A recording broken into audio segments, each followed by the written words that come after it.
Hello student of class 8. Today we will discuss the other uses of microorganism of the second chapter of your biology, that is microorganism, our friends and foes. In the previous video we have discussed the uses of microorganism. In this video we will discuss other uses of microorganism. So let's start. Microorganisms also have many uses. ये जो characteristics या इनके usage जो हमने पढ़ा, जैसे microorganism को हम एंटीबायोटिक्स बनाने में, मेडिसिन बनाने में, साथ में वैक्सीन बनाने में, इसके साथ ही सॉइल फर्टिलिटी को इंक्रीज करने में, एनवायरनमेंट को क्लीन करने में जो हम यूज करते हैं, इसके अलावा भी कुछ और भी यूजेस हैं माइक्रोऑर्गेनिज्म के, जिसके बारे में हमें स्टडी करना है। तो समझते हैं। Microorganisms also have many other uses. Some of these are given below. कुछ आपको नीचे दिए गए हैं। Some bacteria help in rating of the flax. Rating of the flax हम समझते हैं। फ्लैक्स एंड जूट, देखिए आपने फाइबर का जो चैप्टर पढ़ा है, उस फाइबर के चैप्टर में आपने पढ़ा है कि 2 टाइप्स के फाइबर होते हैं, natural fibre and manmade fibre. Manmade fibre is also called the synthetic fibre और मैन्युफैक्चर्ड फाइबर। जो नेचुरल फाइबर होते हैं ये 2 टाइप्स के होते हैं। एक होता है एनिमल फाइबर, एक होता है प्लांट फाइबर। किस न्यूट्रिएंट से बनता है ये आपको प्रीवियस लेक्चर में बताया गया है। इसके अलावा आपको ये भी बताया गया है कि जो प्लांट फाइबर होते हैं, ये प्लांट फाइबर स्पेशली इनके 2 एग्जाम्पल बहुत ही इंपॉर्टेंट हैं, जिसमें से जूट है, फ्लैक्स है। उसी जूट और फ्लैक्स की बात कर रहे हैं। अब देखिए होता क्या है कि ये जो प्लांट फाइबर बनते हैं तो इनके फाइबर बहुत ही पतले होते हैं, बहुत ही पतले होते हैं। अब हम करते क्या है, उसे सपोज दैट हमें रोप बनाना है। रोप मतलब रस्सी, मोटा होगा, जाहिर सी बात है, तो मोटा होगा। तो हम क्या करते हैं, बहुत सारे फाइबर को एक साथ एक ही में ट्विस्ट आउट कर देते हैं, मतलब ऐंठ देते हैं उसको। कैसे करते हैं, उसके लिए हम उस फाइबर को फ्लैक्स का या जूट के फाइबर को ले जाके पानी में कुछ देर के लिए छोड़ देते हैं, और जब हम उस फाइबर को ले जाकर छोड़ देते हैं, उसके ऊपर कुछ बैक्टीरिया वर्क करने लगते हैं, और वो बैक्टीरिया जो होती हैं जा करके फाइबर के बीच बीच में जो दरारें होती हैं उसमें जाकर बैठ जाती हैं, और वो जो फाइबर होता है एक दूसरे से अटैच हो जाता है, जिसको बाद में ट्विस्ट करके हम उससे रोप का फॉर्मेशन कर लेते हैं। तो यहाँ पे बताया जा रहा है some bacteria help in retting of the flax and jute fibre which is then converted into rope. कुछ बैक्टीरिया वर्क करते हैं किसमें, फ्लैक्स और जूट के रेटिंग में, मतलब उनको जो पानी में भिगाते हैं पहले उसे उस पर बैक्टीरिया वर्क करते हैं, उसको ज्वाइन कर लेते हैं, जिसको बाद में which are then converted into rope, और उसके बाद वो रोप में कन्वर्ट हो जाता है। ये क्वेश्चन बहुत इंपॉर्टेंट है, ये आपके एक्सरसाइज में भी क्वेश्चन आएगा, इसलिए इसको हाईलाइट किया गया है। Curing and ripening of the tea leaf, जो चाय की पत्ती होती है, सबसे ज्यादा कहाँ होती है, चाय की पत्ती। चाय कहाँ होता है, असम के साइड में, ठीक है। 7 सिस्टर स्टेट्स जो हैं वहां हमें चाय की पत्तियां ज्यादा मिलती है। तो स्टूडेंट एक क्वेश्चन है आपसे, आप मुझे कमेंट सेक्शन में कमेंट करके बताएंगे कि ये 7 सिस्टर में कौन कौन से स्टेट आते हैं हमारे कंट्री के। चलिए नेक्स्ट देखते हैं। क्यूरिंग एंड रिपनिंग मतलब पकना ऑफ द टी लीफ, मतलब चाय की पत्तियों का, is done due to the action of bacteria. ये बैक्टीरिया की एक्शन से होता है, giving it a characteristic aroma and flavour, जो कि इसे एक विशेष तरह का गंध और उसका स्वाद देता है, टेस्ट देता है। Bacteria are also use in tanning of the leather. Bacteria tanning of the leather मतलब लेदर को पका करके, लेदर जो होता है ना चमड़ा, उसे पका करके उसे कलर देने के लिए रिस्पॉन्सिबल है। आप इमेज में देख सकते हैं इसे। बैक्टीरिया कॉल्ड माइकोडर्मा एसीटी, एक बैक्टीरिया है जिसका नाम है mycoderma aceti, help to produce vinegar. ये सिरका बनाने में, एसिटिक एसिड का फॉर्मेशन करने में हेल्प करता है। Agar and algin are obtain from the red and brown algae.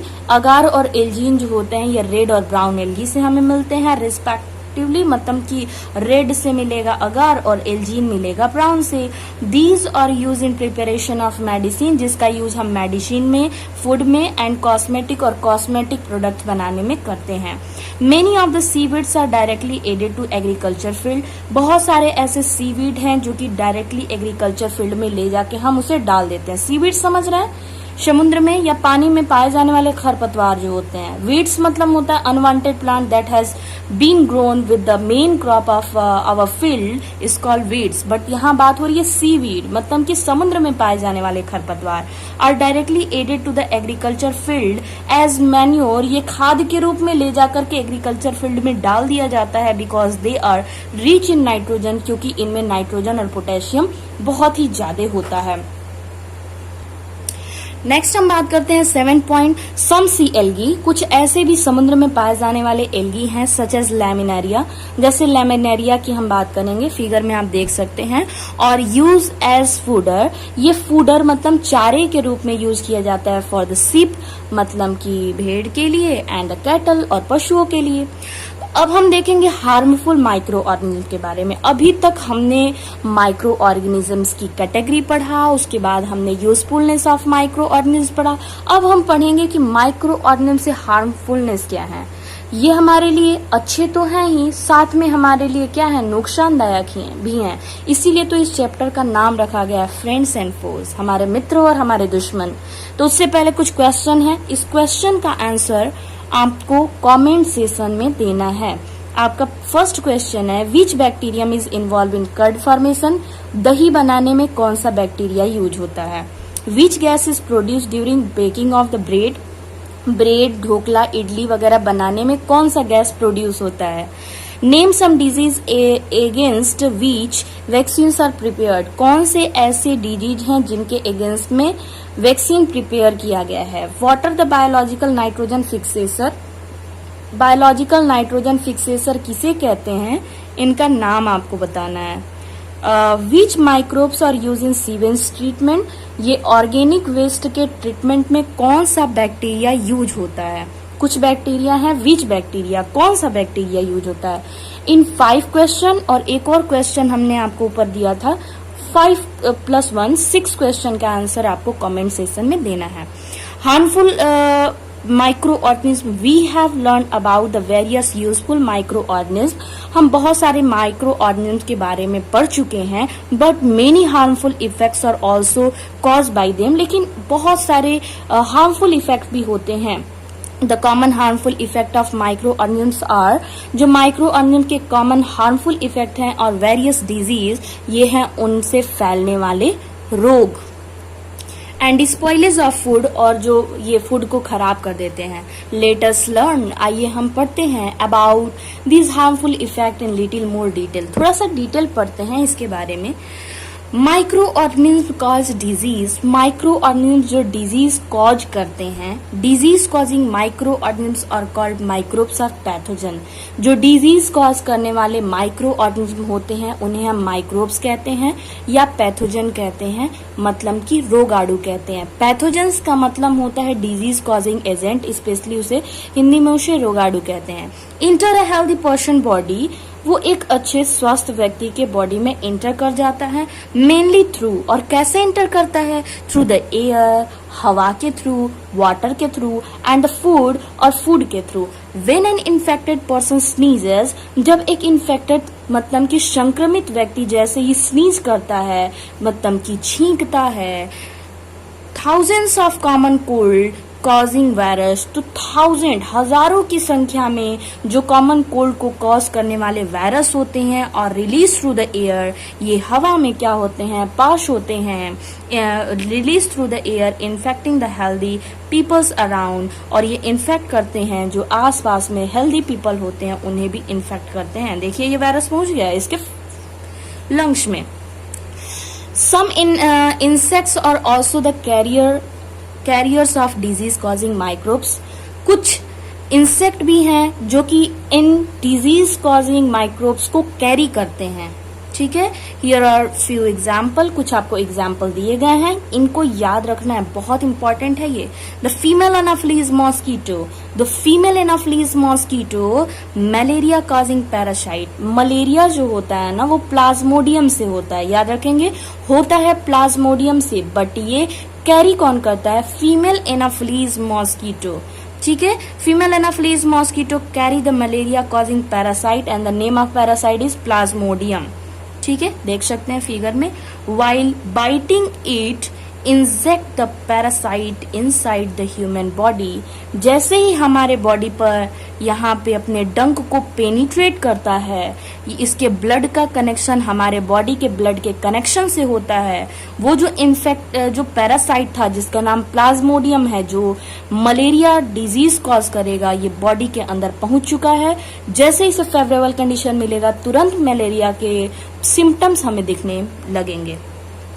एक और मॉस्किटो है, the female Aedes mosquito acts as the carrier of dengue virus, और फीमेल एनाफिलीज मॉस्किटो है वो डेंगू वायरस को क्या करता है? कैरी करने का वर्क करता है, ठीक है। नेक्स्ट हम बात करेंगे house fly is an agent. House fly जो घरेलू मक्खियां होती हैं, agent of many food borne disease, ये फूड पे से होने वाले बहुत सारे डिजीज को क्या करते हैं? कॉज करते हैं। It seat on the garbage, कभी ये कचड़े पर जाके बैठते हैं, एंड एक्सक्रीटा, कभी मलमूत्र पर जाके बैठते हैं, एंड कैरीज, और वहां से लेकर के चले आते हैं डिजीज कॉजिंग पैथोजन, रोग फैलाने वाले रोगाणुओं को विथ ईट अपने साथ। When these house fly sits, जैसे ही हाउस फ्लाई बैठते हैं over the uncovered food, uncovered food के ऊपर, fruit vegetable and other eatables, fruit vegetable या दूसरे कुछ खाने योग्य पदार्थ के ऊपर, the pathogen stick to the food, इनके पैथोजन जो होते हैं वो फूड से जाकर चिपक जाते हैं, एंड इंटर आवर बॉडी, और हमारे बॉडी में इंटर कर जाते हैं। The disease which can spread through the air, water, food are called communicable disease or the infectious disease। ऐसे disease जो कि एयर, वाटर और फूड के थ्रू स्प्रेड आउट होते हैं, फैलते हैं, उनको कम्युनिकेबल डिजीज कहते हैं, या फिर इन्फेक्शियस डिजीज, संक्रमित रोग कहते हैं। The agent which transmit diseases, ऐसे एजेंट जो कि ट्रांसमिट करते हैं, तो ये हाउस फ्लाई और ये मॉस्किटो यही तो ट्रांसमिट कर रहे थे। The agent which transmit disease causing micro organism from the infected person to healthy body, ऐसा वाहक जो कि इन्फेक्टेड पर्सन से हेल्दी बॉडी, हेल्दी पर्सन के अंदर डिजीज कॉजिंग एजेंट को ट्रांसमिट करता है, उसे हम कैरियर कहते हैं, या फिर उसे ही हम वेक्टर भी कहते हैं। House fly and mosquito are the example of carrier of disease, और ये वेक्टर का या कैरियर का एग्जाम्पल कौन है? House fly and mosquito. Mosquito breed in water, mosquito जो होता है ये पानी में पनपते हैं, मतलब कि रिप्रोडक्शन करते हैं और अपने मल्टीप्लिकेशन करके अपने नंबरिंग को इंक्रीज करते हैं। We should not let water collect in cooler, यही रीजन है कि हमें पानी एक जगह इकट्ठा नहीं रहने देना चाहिए, जैसे कहाँ पे? कूलर में, टायर में, फ्लावर पॉट में, स्मॉल पिट, छोटे छोटे गड्ढों में। There are various infectious disease, बहुत सारे इन्फेक्शियस डिजीज हैं which affect human and animal plant, जो कि ह्यूमन और एनिमल प्लांट को अफेक्ट करते हैं। आगे हम पॉइंट्स देखेंगे। पैथोजन किसे कहते हैं? रोगाणु, डिजीज कॉजिंग माइक्रो ऑर्गेनिज्म और पैथोजन, ऐसे माइक्रो ऑर्गेनिज्म जो डिजीज कॉज करते हैं उन्हें पैथोजन कहते हैं। What is parasite? An organism which live on और inside the body of another living organism, ऐसा ऑर्गेनिज्म जो कि किसी लिविंग ऑर्गेनिज्म के बॉडी के ऊपर या फिर उसके अंदर सरवाइव करता है, उसे हम पैरासाइट कहते हैं। तो ये बताइए स्टूडेंट कि जो मॉस्किटो है क्या वो हमारे ऊपर फीड नहीं करता है? करता है ना, इसलिए इसको पैरासाइट कहेंगे। आगे अगर हम बात कर लें, देखिए हमारे बकल कैविटी में एक हम कह सकते हैं प्रोटोजोन्स है जिसका नाम है एंट अमीबा जिंजीवालिस, का नाम टेढ़ा है, एंट amoeba जिंजीवालिस।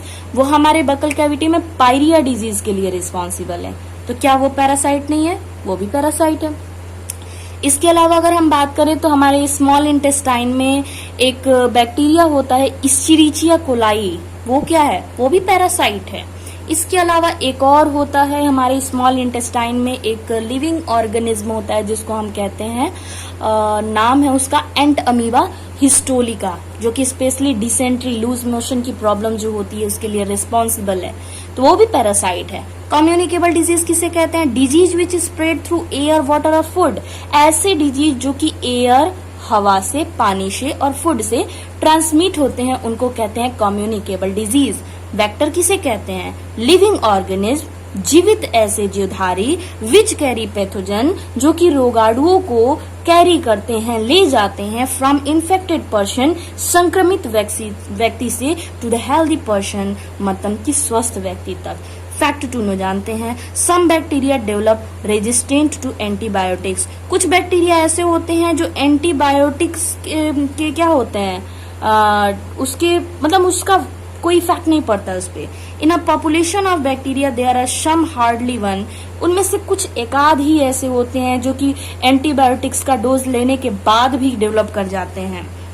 That are killed by the ones and are killed by the antibiotics. These bacteria reproduce very quickly and soon most of bacteria become resistant. So आज के लिए इतना ही, बाकी नेक्स्ट वीडियो में हम देखेंगे।